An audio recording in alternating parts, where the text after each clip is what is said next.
You know something? I'm not going to spend a lot of time on this at all.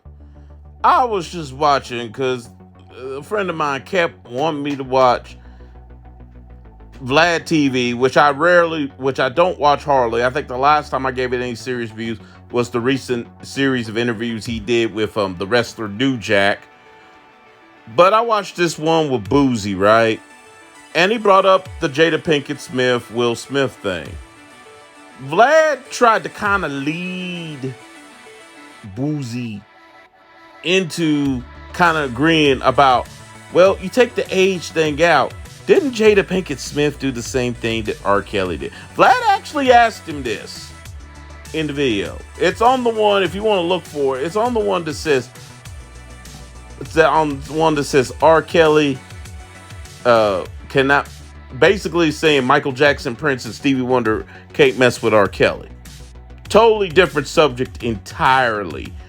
But he goes and tries to get Boozy. Now, Boozy, personally, I think he's a big country bumpkin idiot. But he was smart enough to pick up on this and it was like, nah, you can't compare the two. You can't compare the two. Jada, when she did August was a grown man.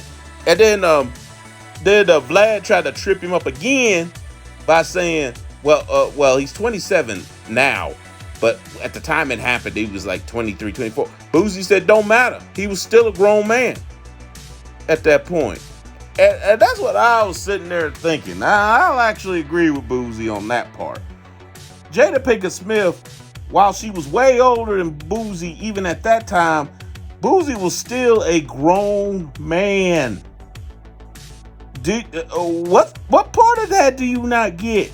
If you should be comparing anybody to R. Kelly, a female equivalent, you should be comparing it to the chick on the left, Asia Argento, or Asia Argento, as some people call her.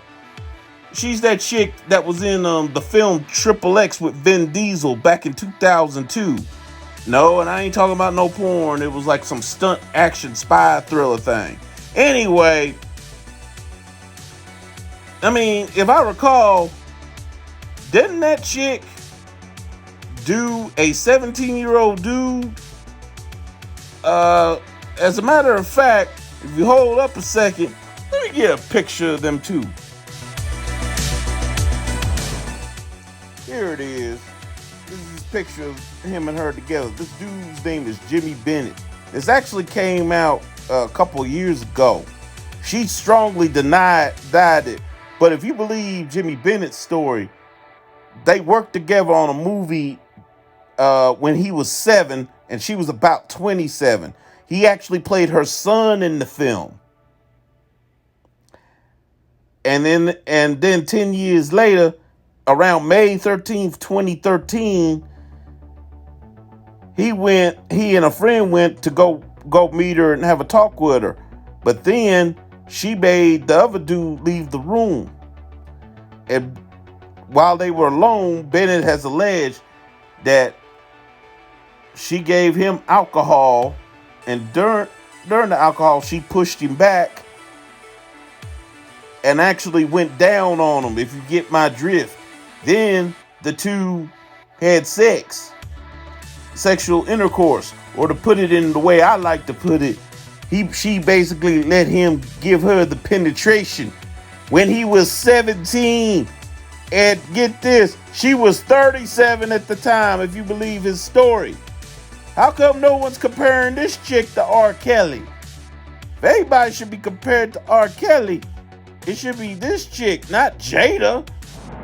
I don't know really how is this becoming a thing, comparing Jada to some damn R. Kelly. I mean, if anybody should be compared to R. Kelly, it should be Aja Argento, not no Jada Pinkett Smith. Jada Pinkett Smith, regardless of what you think of what she did, Jada Pinkett Smith slept with a grown man. Yeah, he was way younger than him, but nevertheless, August Alsina was a grown man. Jimmy Bennett, the guy that allegedly boinked Aja Argento, was 17. And she was 37. Legally in California, that is underage. But everybody wants to compare R. Kelly to Jada. I'm like, or rather, Jada to R. Kelly. How? Where's the logic in that? Well, he was way younger than her. No, but still, dude was a legal adult. Lou was a grown man.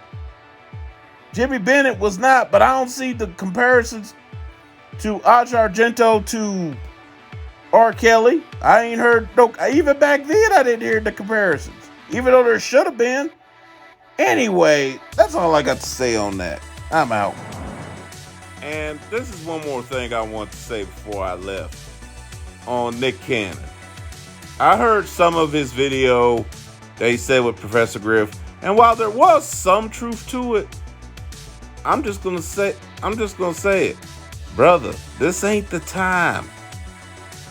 This ain't the time. I mean, all knowing that history and all that, don't get me wrong, it's good to know, but this ain't the time.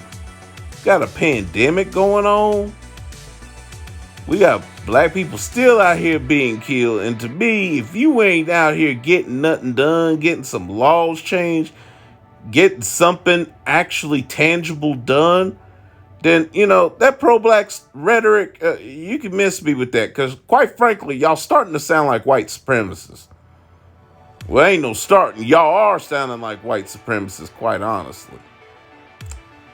And to be quite honest, for those of you that went on him for apologizing, if your wallet is about to become real light, you will do what you have to do to preserve your cash flow in a hurry. The majority of you would have did the same thing that Nick Cannon did. And those of y'all that say, well, I wouldn't have done it. I'd have stood on my principles. I said, yeah, them principles ain't gonna pay that power bill, that light bill. Ain't gonna pay that power bill. Well, power, light bill, same thing. Ain't gonna pay that power and water bill, is it? Ain't gonna pay for that rent, now is it? So, nah. Brother did what he had to do. He said what he had to say. Some of it I was cool with, but a lot of it I just shook my head like, really? Overall, it was not a very wise move, especially right now. And for him apologizing, hey, I don't fault the brother for doing what he had to do. He did what he had to do. He still got kids to take care of, even though he's not with Mariah Carey no more.